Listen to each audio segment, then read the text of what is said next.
Hello and welcome to this special edition of State of the Economy.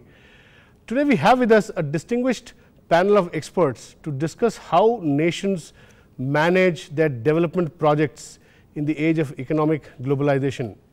Has India evolved the necessary institutional competence at the technical, social and political level to drive integrated national projects? This is the most critical to drive 8% plus GDP growth in the years to come. So, to discuss this, we have with us in our studio Mr. TK Nair, advisor to Prime Minister Manmohan Singh, man with vast experience in governance. He's been through the UPA 1 and UPA 2 with this government, and we have Mr. Adesh Jain, who's a honorary national president of Project Management Association. Mr. Adesh Jain has also worked with China for the National Project Management Committee of China and has trained Chinese project managers. And of course, Mr. Adesh Sharma, former chairman of ONGC, who also as a PSU man has vast experience in project management. I'll begin with asking Mr. Nair one overarching question as to where does India stand today in terms of managing institutional alignment at various levels, political, social, technical level, to drive national projects? Well, driving national projects and getting results out of them within acceptable time frames is the major challenge which both central and state governments have been facing, may I say, for a long time. Yeah. There is nothing new about it. Yeah. Project management, whether it is of individual projects taken up by a particular firm, whether it is in the public sector or the private sector, or a large project conceived and sought to be implemented by Government of India with the involvement of the state governments and other institutions, is the major challenge. Sure. It involves at all levels large coordination. Yeah. Actually, my own personal experience is that the most important challenge which this country faces is in getting these projects moving and getting them implemented on time. And what are the hurdles that you see at the state government level or at this central level? Well, this is not a simple question of say this is the hurdle or that is the hurdle. The hurdles are many, and some of them may be foreseen, some of them are unforeseen. To my mind, whether it is a small project or a large project, when you conceive it, you have to go into the details and you have to plan it properly. My own gut feeling is that at the planning stage, we have to be a little more careful in going into the details and making projections about that project. Mr. Adesh Jain, now coming to you, you have vast experience in project management in India as well as abroad. You said you were on the Chinese committee on project management too. And you were telling me that in India, you have assessed the reasons why projects get delayed, and some of the critical reasons why projects are delayed according to your survey relates to land acquisition and environmental clearance, right? Partly, yeah, surely. So how does India fare in this regard with other countries? Because in a globalized situation, the world expects you to move projects at a certain pace, and if you don't do that, you lose out. And today everybody is judging everybody else in a globalized environment. So, no, I think Venu is a great question, I must say. Now, let me start with the land and environmental clearances, and I entirely agree with Mr. Nair. The front end planning, the planning at the conceptual stage, at the initial stage, that is the time when we could look at all the risk factors, because the world project has come from a Latin word, projectum, to throw something forward. All projects, social or the infrastructure manufacturing, is to build future, and that today, in present, we can do the future. That's the only thing, and we can go wrong. Risk management is 90% project management, risk management. Future is unknown. And therefore, coming on this land, there are a lot of stakeholders. We have to bind in the stakeholders. And unless we have the involvement of the stakeholders of all kind, then we get into the problem later on. So the point is, our planning is not so right to involve people and plan it out how much time will it take to do so, and put that into the project report. Not to rush to the board to get something clear and fast, and that it makes no sense to do things fast and later on get stuck up. And I entirely agree, the essence of good project management, like Japanese do, and Mr. Nair used to quote sometime, that the planning is important. Planning in terms of stakeholders, risk what can go wrong, and if we built up that in part of the team, communication, then during execution, we will be a little bit much better. Something that they are probably doing in the Delhi-Mumbai industrial corridor. So how, Mr. Jain, when you compare India with China, I'm asking you this because you've been on, worked very closely with China, been on the committee, project management. Political economy, does it pose a problem? The Chinese have a system where they find it very easy to evict people from their land, and when they want to start a project. In India, a robust democracy, sometimes difficult to manage. So how much does that figure in your risk factor? Well, I think I have to be a little diplomat here, I must say. But on one side, I would say that the political system in China is different than India, no doubt. And when they decide something, there is no barrier. They want to deliver. If they want to get 34 gold medals, that's what it is. They will set up all institutions, and next Beijing, the next Olympic, they will perhaps beat the United States. But at the same time, if the single party system does not take care of the stakeholders, which is the people, they will be revolt. So if they want to evacuate people to get the land, they will also work side by side to do rehabilitation, to make sure they are provided enough. So, and that's very necessary, otherwise discontent can rise. So that happens quite smoothly there? Well, I would say it, by and large, it happens quite smoothly. But in the Indian context, in my view, we are too much ultra-democratic. Anybody under the right so of RTI right, anybody can ask. In fact, I was ultra-democracy. So how do you have a system where you calibrate democracy? I think I don't know. That's a tough one. Mr. Sharma, now you have had such a vast experience running ONGC, India's premier exploration company historically, and you've also been a very keen observer of the India's energy sector. Now, is there a national energy policy consensus in India today? I mean, you as a project manager, how would you assess India's energy successes over the last, say, 2 decades? Let's say post-reforms. Thank you very much, Venu. I'll come to this issue, but first of all, I must say that I'm extremely happy that my 2 other co-panelists, they have said quite a lot what I wanted to say about the project management. First and foremost thing is a very, very meticulous planning for any mega project. It's not in fact, why mega project? You want to just build your house. Imagine how many agencies you are required to coordinate with, sequencing the work, and getting it to the finality.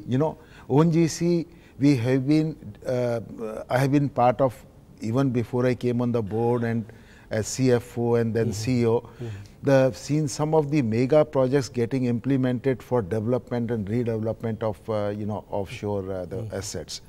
What is needed? Construction, there's a jacket construction, there's a top line construction, then there's a simultaneously the wells have to be drilled, then the well platforms have to be there, the pipelines have to be there. The synchronizing of all the activities is what is warranted for successful implementation of projects. And that is where the planning Planning is very, very essential. There's a I feel it's a science. It's not that anybody with the knowledge or academic background they can do it. The project implementation has to be absolute professionalism. Yeah. What I noticed in ONGC, Mr. Jain says it's both an art and a science, both. Yeah, you see what the people would like the project to be commissioned yesterday. And as a result, they will put down the timelines which are not feasible to implement. As a result, first of all, when you come out with the bids, the bidders resent, there are very few offers, there's a price build-up, then there's a time overrun and cost overrun. The whole the conceptual thing goes amiss, you know. So one is the planning is absolutely essential. Second, the professionalism, what Mr. Jain has been, you know, advocating over the years. He has met me a number of times. IPMA, the certified program for the project management. I feel anybody and everybody who's concerned with project implementation should be made mandatory for them to go through these programs because the implications are huge for the economy. Do you have I have a sense, Mr. Sharma, since you've vast experience in this project management, a lot of big projects in India, whether private sector participation through or whether through public sector, there is a tendency to, as you said, at the bidding time, to give a very to get the contract to make very tall claims, and then subsequently not able to sort of meet those deadlines either in terms of cost or in terms of other technical parameters. So the first attempt is to get the project, and then there is a tendency among the bidders to imagine that things can get tweaked later. Now, this probably requires a systemic change. Mr. Nair, what do you think? Do you think here this institutional realignment and a new kind of institutional system to assess the projects rightly at the initial stage should kick in? There is no doubt that a more rigorous process of conceiving the projects and then getting them cleared is important. You see, we have in the public sector and in government projects a very sort of, you know, involved process of clearances. But oftentimes what we find is that there is so much pressure on the implementing agency to come up with something which they believe can be done fast. You mentioned earlier about environmental clearance.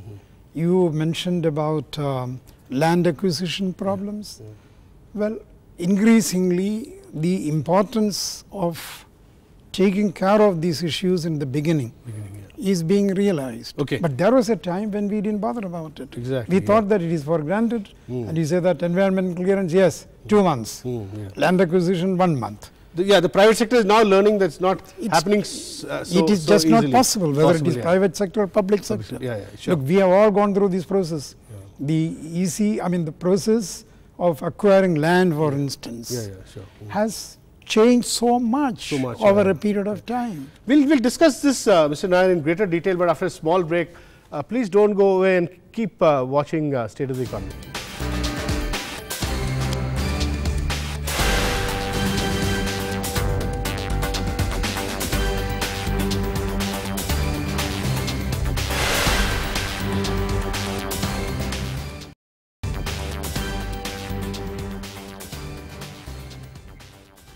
Welcome back to this special edition of State of the Economy.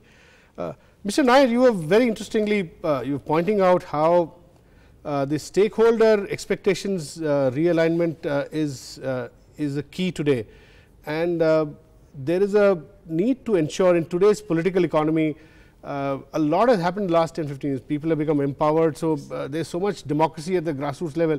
It's not so easy to acquire land or to get environmental clearance or to get resources distributed to the stakeholders, to the producers.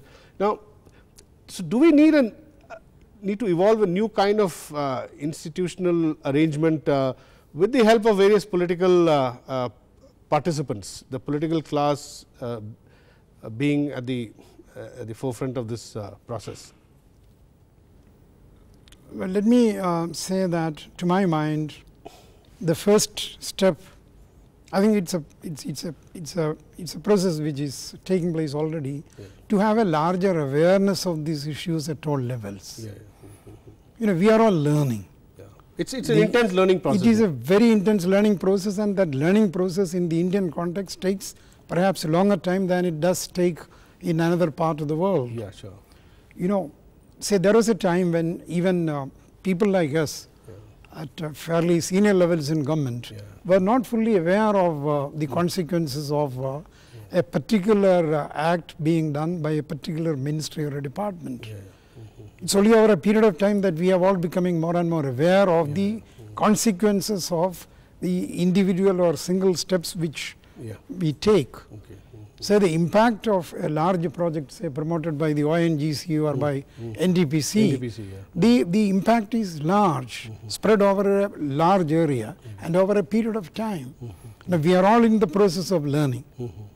So you see, yes, if you look at the time it takes for getting an environmental clearance, you may be able to say that, look, it is taking a longer time. But if you try to avoid certain processes and do not involve all the stakeholders, later on you will, to my mind, face greater problems. While the implementation is in progress, you may get into trouble. There are any number of projects which are stuck. In that manner. Therefore, to my mind, a rigorous preparation of the project and a proper assessment of the environmental and other aspects in the beginning is extremely important. And if I am not mistaken, some 4 lakh crore worth of projects are currently in the process of being cleared in the pipeline as per the cabinet committee, investment committee. No, that's right. That's CCI cabinet. CCI.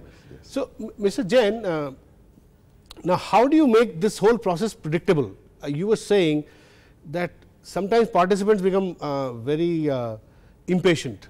They foreign investors or even domestic project builders, they feel frustrated. Now, can you make this project, can we make this project predictable so that they know that it will take 3 years for the entire planning process to be completed with full clearances on the table for them to actually start implementing? Is that the way to go? Well, I think again the integration I think is the key. Project management, you can change the word integration management, risk management, uncertainty management. They are all core terminus to the world. Now, how do we make things predictable? First of all, you have to know what the risks are. And the risk averse. So, risk mitigation is important. And normally people do not take risk. There is a decision deficit at various levels. Because if you take a decision, you are building the future, there is a possibility and probability of going wrong. If somebody is going to audit in future about the past, let us say just for the sake of the decisions, assumptions of taking decisions, the process of taking decision, if it is in place, there should not be any problem in taking decision. We should not blame individuals for the outcome.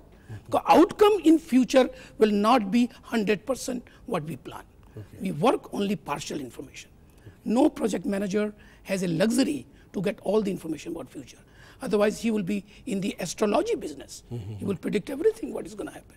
So therefore, not risk averse, take decision, write down the assumptions, and once you want to do prediction, then you may have to bring reforms, maybe single window, maybe for the sake of power plants. We do not have integrated policies. What would happen to fuel, suppliers, contractors' capabilities, how many contractors we have. Once we have an integrated map and we know what could go wrong, then the predictability will go up. And the predictability will not go up if we are only looking at parts. Project mindset, which was coined in '99 in Stockholm, when I was doing a half-a-day program. Project mindset, the key to competitiveness. The project mindset look at the whole. But who looks at the whole? For instance, in power sector, thousands of megawatt worth of generation capacity has been created, but coal has not. There's not coal clearance is not there to supply fuel. Now, obviously, this is something which has to be dealt with at a larger political level, right? So, the coal ministry and the power ministry. So, these are the issues, right, Mr. Sharma? And gas, gas on that? Gas, yeah. Just on that, very good point. I think we are moving in the direction, because when you look at the energy map, in the energy map, the suppliers, today the suppliers are in the heavy industry, coal in the Ministry of Coal, the power is in the Ministry of Power, the NTPC. The suppliers could be in the construction and other things. So I think the holistic view in terms of, and perhaps planning commission perhaps could be the place where they can look at this whole thing, pass it on to some place where they can look at holistically now 5 years, 10 years, what kind of steps we need, and measure those steps. Just monitoring per se is no good, but measure those year by year, the impact what we have achieved. That is very important. And Mr. Sharma, quickly, what is your experience of contractual obligation in the last say 10 years? There are various examples of contracts being examined retrospectively, being changed, sought to be changed retrospectively, creating a whole lot of legal battles between the private sector in PPP projects with the government. How do we resolve this? There seems to be a lack of trust somewhere, you know. And now, how do you, in project management, how do you generate trust? How do you bring trust, you know? Oh, that's very, very vital, Venu. And if permit, I would like to be very candid and very vocal on this issue. In fact, after my retirement, I have been very intensely, you know, interacting with some very, very large institutional investors, funds, and I tell you, the world, the people, they are sitting on piles of cash they want to invest into the country. What is not there? The same, the issue of the trust. Somewhere there we have gone amiss.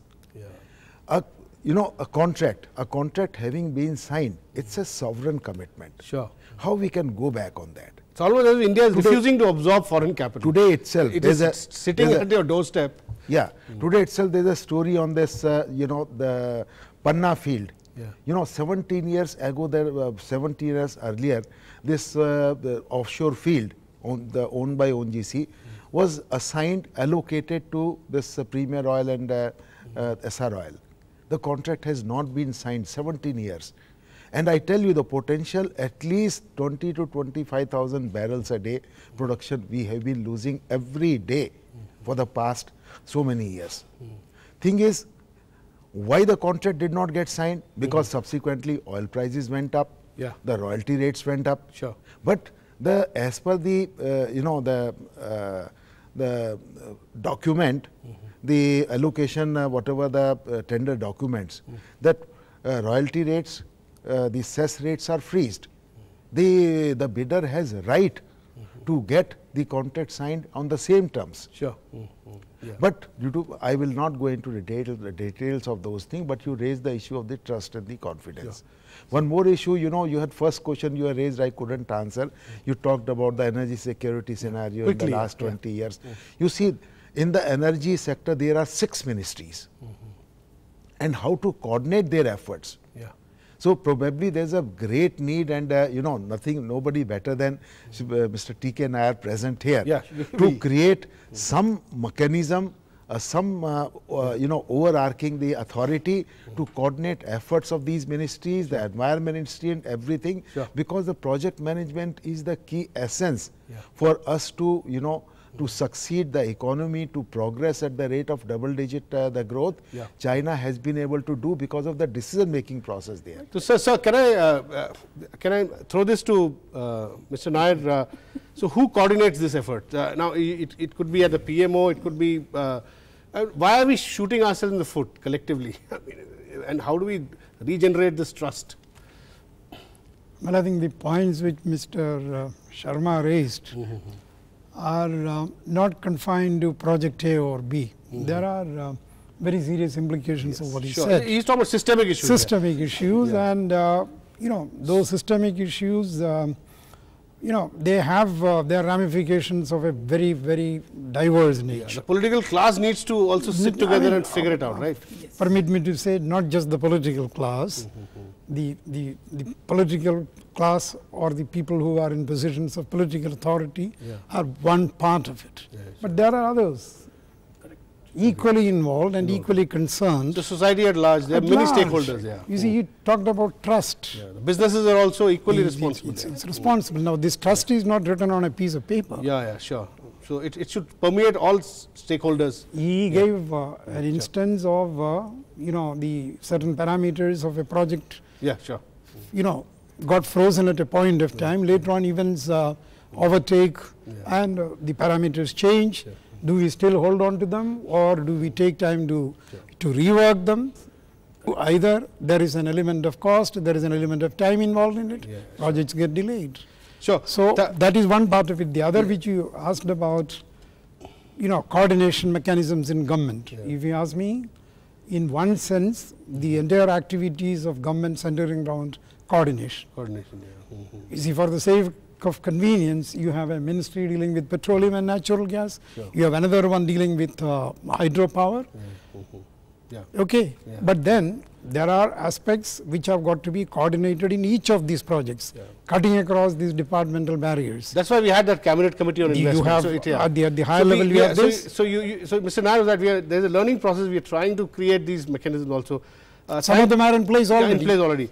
And hope they do produce positive outcomes in the months to come. Thank you very much for being with us, Mr. T.K. Nair, Mr. Adesh Jain and Adesh Sharma.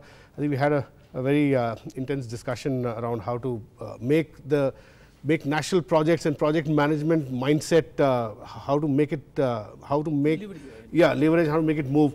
That's all we have in this edition of State of the Economy. We'll be back with you next week. Thanks for watching.